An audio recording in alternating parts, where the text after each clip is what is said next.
For the 7th Millennial Goal to ensure environmental sustainability, I want to talk about what has happened in the city of Aucap. I would like to do the review of the timeline so we can kind of see where it started. And we'll start here in 2004. You can see right here in the middle that the grass is really green. It's a bright color. There's not too much urbanization here on the coast. And the coast is out pretty far. And then the ocean is a good color.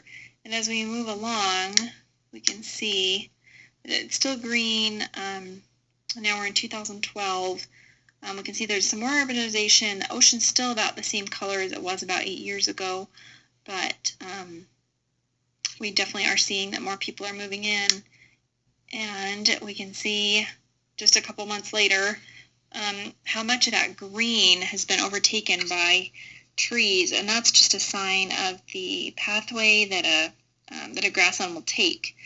As the grass dies, trees will grow over it, and then it just is changing. And if there's no fire or no means to clear out the forest, then it can create a forest environment rather than a grassland environment. We can also see how much bluer the ocean is. Definitely a change in the color. The cities are becoming more condensed around on the coast. And then I want to go forward to 2013. This is in January, and this is January 2nd, 2013. In about 20 days, they're going to have really heavy rains.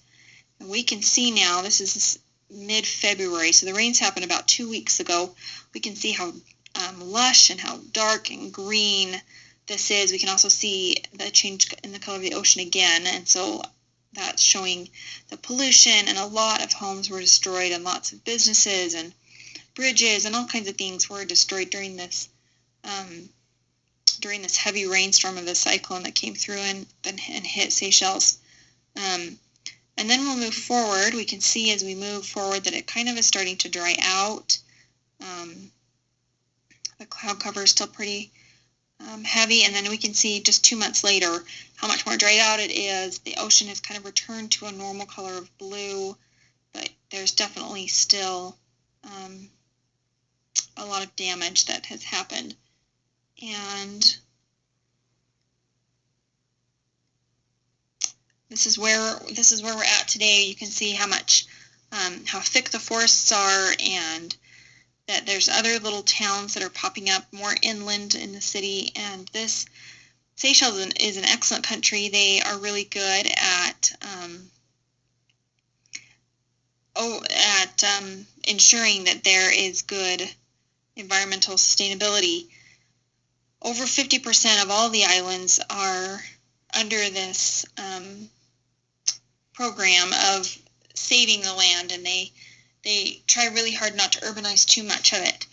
And it looks like they're doing very well in some areas, and then there's other areas as more and more people come to the islands that things are going to, their efforts are going to need to be increased. And overall, Seychelles is doing excellent in their environmental sustainability goals, and they look forward to continuing with the future.